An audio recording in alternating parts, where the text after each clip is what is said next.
February was an historic month from an astrological perspective, with a conjunction of Saturn and Neptune in the first degree of the zodiac, something that hasn't happened since 4360 BC, at what is seen by many as the dawn of civilization itself. The conjunction of February was given extra power because it came just 3 days after a solar eclipse in Aquarius. So this was historic astrology, and reality is obliging with historic events. The old world order is disintegrating before our eyes. Saturn-Neptune conjunctions are signatures of disillusion. With the release of 3 million Epstein files, many of those paying attention are being stripped of their illusions about reality. So-called conspiracy theorists are being proven to have been broadly correct about many of their long-held convictions. And frankly, I think the word apocalyptic is appropriate for describing what we're seeing right now. This is the revelation of the presence of evil in the highest echelons of society, or perhaps it would be better to say the lowest. I discussed the Epstein files in this recent video, and I'll be going much deeper on them in a live stream taking place at 9 p.m. Eastern Time on Friday, February the 27th. It's called Jeffrey Epstein and the End of Kakistocracy.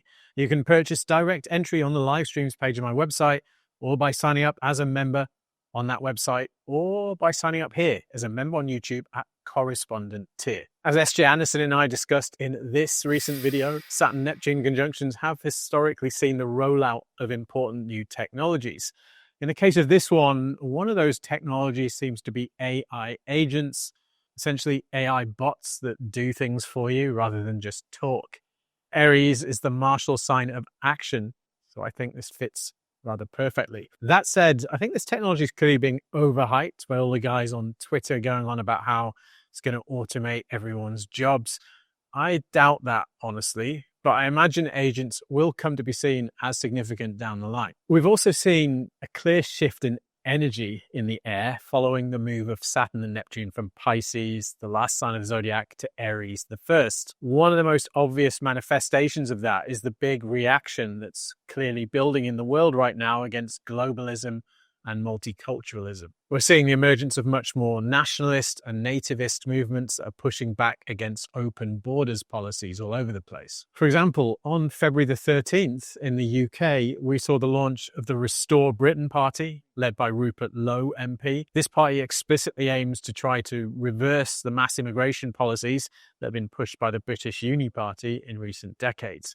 But this kind of thing is happening everywhere now. I've also talked many times on this show about how conjunctions of Saturn and Neptune have coincided with milestones in UFO history. For example, in 1989, the figure of Bob Lazar emerged, popularizing the idea that the US was working to reverse engineer crash UFOs at Area 51. In 1952 came the infamous Saucers over Washington mass UFO sighting.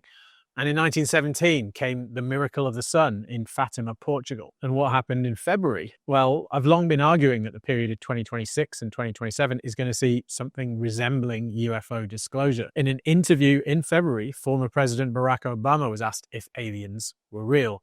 He said this: "They're real, but I haven't seen them, and they're not being kept in, what is it? Area 51. Area 51. There's no underground facility. Unless there's this enormous conspiracy and they hid it from the President of the United States." Obama soon walked back the claims, which weren't particularly strong anyway. But when Donald Trump was asked about Obama's comments, he said the following: "Well, he gave classified information. He's not supposed to be doing that." This is a lot more interesting, because if this was classified information, then there clearly is something to classify. And then Trump posted the following on Truth Social: "Is Trump going to make an historic announcement about UFOs in the coming weeks or months? Certainly possible." And it's interesting that Obama made that statement just beforehand. Was he trying to beat Trump to the punch? Or is this some kind of scheme to have bipartisan messaging on the same subject? Whatever Trump says about UFOs, a lot of people aren't going to believe him. Is that part of the plan? And you can't help but suspect it's no coincidence that this is happening at the same time that the Epstein files are revealing the true nature of the globalist kakistocracy that we're living under right now. The other question is this: are these things related? Some suggest they are. Watch this space. We've also seen a massive eruption of violence in Mexico following the killing of El Mencho, the leader of the Jalisco New Generation cartel, by Mexican special forces. Members of the cartel have unleashed a wave of violence across 20 of the country's states. The killing came at the time of a violent and unpredictable square between Mars and Uranus, which is conjunct the fixed star Algol. That star, the Medusa's head, is a signifier of decapitation. And here we've seen the figurative beheading of the cartel. The supposed attempted assassination of Donald Trump in July 2024 came at a Mars-Uranus conjunction on this same star. And finally, there's Iran, which seems like it's on the verge of being attacked by the United States, which has built up a vast array of military assets in the region. There is negotiating leverage or in preparation for an attack. At the time I'm putting this video together, that attack hasn't happened yet, but it does look imminent. Ayatollah Khomeini, the supreme leader of Iran, is supposedly making plans in case of his own assassination. There's that decapitation theme again.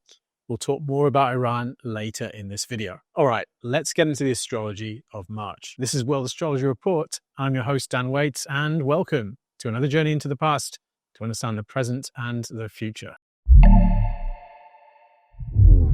We enter March in the thick of eclipse season, following the solar eclipse in Aquarius on February the 17th. On March the 3rd, we'll see a total lunar eclipse in Virgo. This will be a so-called blood moon eclipse, where the moon will turn red. A lunar eclipse is essentially a very powerful full moon, and so it always implicates two signs due to the opposition between the sun and moon that it implies. In the case of a lunar eclipse in Virgo, we primarily see the effects in terms of Virgoan themes like discrimination, analysis, and service. But the themes of the opposing sign of Pisces are also brought into the picture. The Piscean realm is oceanic, it's universal in scope, profound in feeling, and it lacks boundaries. While solar eclipses tend to have to do with leaders and matters of state, lunar eclipses speak to general conditions and things that affect the general population. This eclipse will see the culmination or revelation of impulses that were seeded in the past. The ruler of the eclipse is a retrograde Mercury in Pisces. The messenger is in poor condition here. I think this eclipse could bring technical breakdowns and communication problems. What's more, its meaning and the true shape of events may be difficult to discern. But now let's think about what this eclipse will bring in the worldly sphere. First, let's look at our astro map, which shows where in the world the eclipse will be on the all-important angles when it goes exact. Now, if we zoom in, the line goes right through Switzerland, which is traditionally associated with the sign of Virgo. What's more, the eclipse is hitting the natal chart of Switzerland, which has its sun in Virgo in several key points. So what does this mean for Switzerland? Well, eclipses come into effect in advance of their actual appearance, and I think that may have happened here because we have seen a significant development in Switzerland recently that I think strongly reflects the symbolism of this Virgo Pisces lunar eclipse. It has to do with the people, which is a lunar concern. In mid-February, it was announced that Switzerland will hold a vote in June on whether to restrict the population of the country to 10 million people.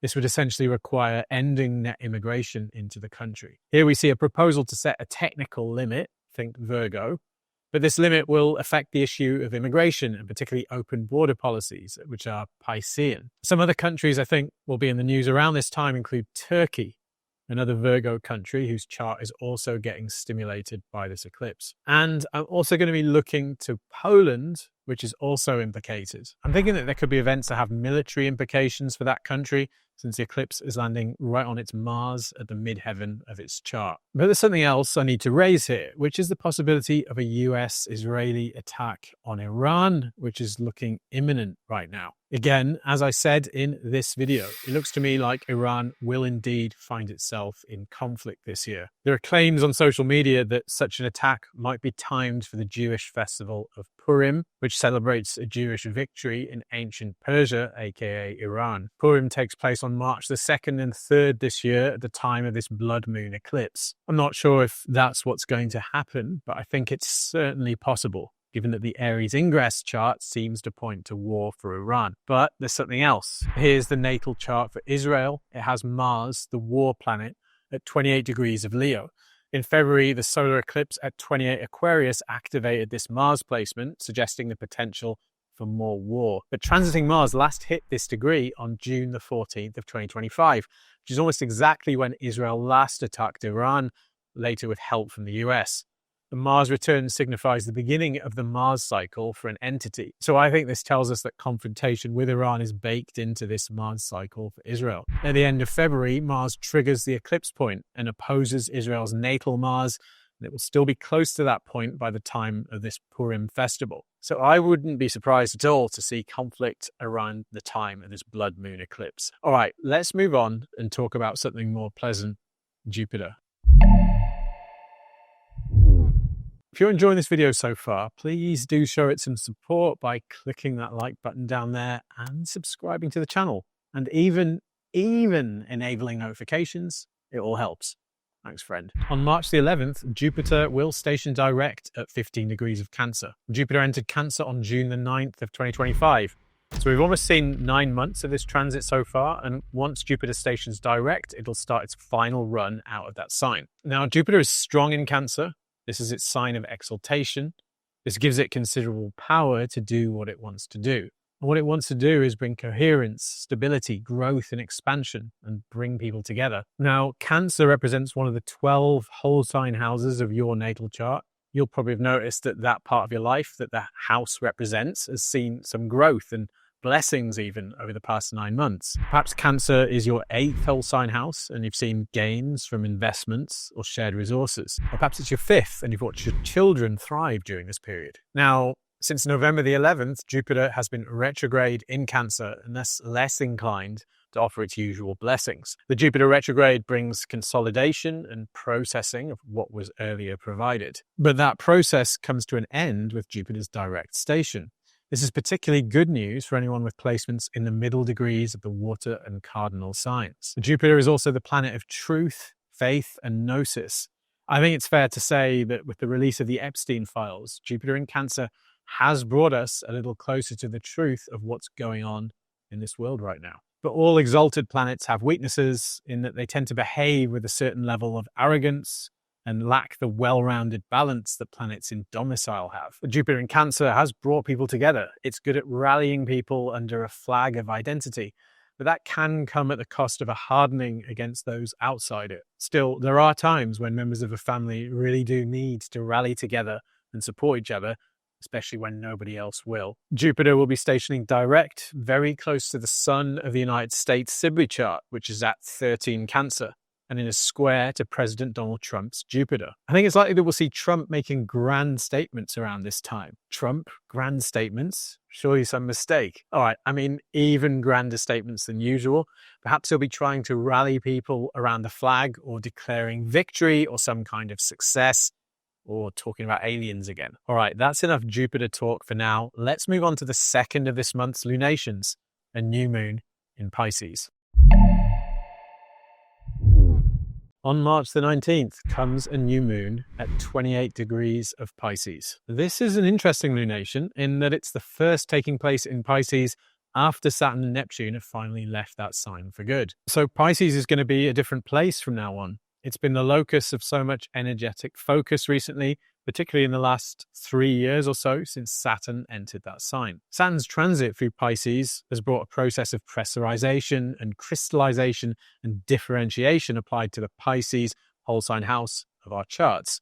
Maybe you tried to build something, maybe you came under pressure, maybe you took on a burden, whatever it was, that's finished now. But nothing ever really finishes. Every moment in time merely sets up the next one. So this new moon will bring the planting of a new seed, a new impulse, a new dynamic in the Piscean realm. What's interesting with this moon, though, is that it's pretty close to Neptune and Saturn. So it's going to be carrying some of the flavor of that conjunction. That conjunction has been about disillusionment and the composting of old structures. The movement of those planets into Aries, though, has brought a collective sense of awakening to go along with those disappearing illusions. Saturn in Aries is saying that it's now time for action and to test ourselves and our willpower based on new convictions. So this lunation brings fresh seeds that somehow tie together that Piscean story with the new Aries story, linking the quest for truth with the need for action. The moon is appearing in the second last degree of Pisces at the end of the zodiac, which brings a sense of going for broke, pursuing dreams and seeking happy endings. There's a trine from Jupiter, the ruler of Pisces here, so I think it's worth dreaming big here. The moon also enjoys a tight sextile with Uranus, so expect themes of sudden inspiration, authenticity, invention, and technology to be woven in with the events of this moment. All right, let's move on. Right after this lunation, at the end of Pisces, the sun transitions into Aries, bringing the start of the astrological year. On March the 20th, the sun makes its ingress into the sign of Aries, the first sign of the zodiac. By casting a chart for this moment in the capital of a particular country, the mundane astrologer can make yearly forecasts for that place. In the bonus section of this video, we look at the Aries ingress charts for a variety of countries, including Iran, Israel, the UK, US, China, and Russia, and we make some predictions for the year to come. But here, I just want to offer some general observations that aren't based on house placements of the planets. So I've cast this chart using the zero Aries house system without any angles. What we can see here is that there are 5 planets in Aries, the first sign of the zodiac.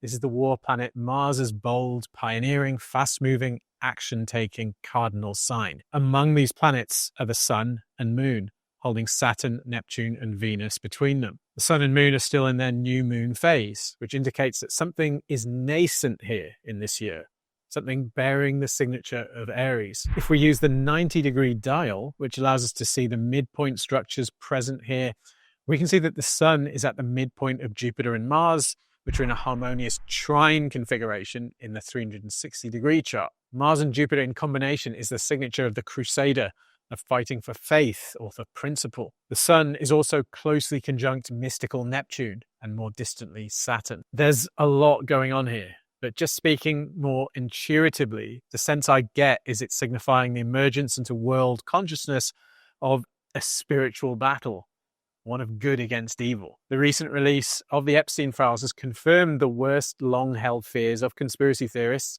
which is that the world is governed from the shadows by transnational and highly malevolent forces. The predators and sociopaths and PDF files that are ruling our societies are trying to use bureaucracy, control of global finance, technology-driven mass propaganda, and lawfare to build a global slavery system. It's incumbent upon all of us to understand this and to do our part to fight it.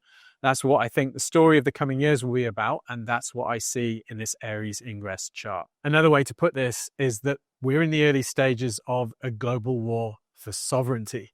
This will play out at the national level, but also at the level of every individual. If that feels like a lot, and I can understand that, remember, we're not alone. There are far more of us than there are of them, and I think we can win. All right, we're not quite done with March. There's one last thing that I want to tell you about. On March the 28th, Saturn and Pluto form an exact sextile aspect. This is important because it marks the first major aspect of their current cycle. That cycle began with a conjunction on January the 20th of 2020, which brought the COVID-19 pandemic. In the mundane sphere, Saturn and Pluto bring life and death situations, the empowerment of the state, and extreme limits and restrictions to life. They bring structures that seek to manipulate and control the hidden forces that underlie reality. Now, the Saturn-Pluto sextile goes exact on March the 28th, but it's already in effect now, and it will continue to be so at least through May of 2026. The sextile will take forward the themes that were established in the world during the cycle's seed period, i.e. the pandemic. Look out for governments introducing new laws or initiatives that take forward the impulses of that great 2020 power grab. Then think about the themes of biotechnology, corporate, state, and plutocratic empowerment, mass mind manipulation, and the restriction of basic human freedoms. If we see an upsurge in armed conflict, whether in the Middle East or in Ukraine or both or anywhere else,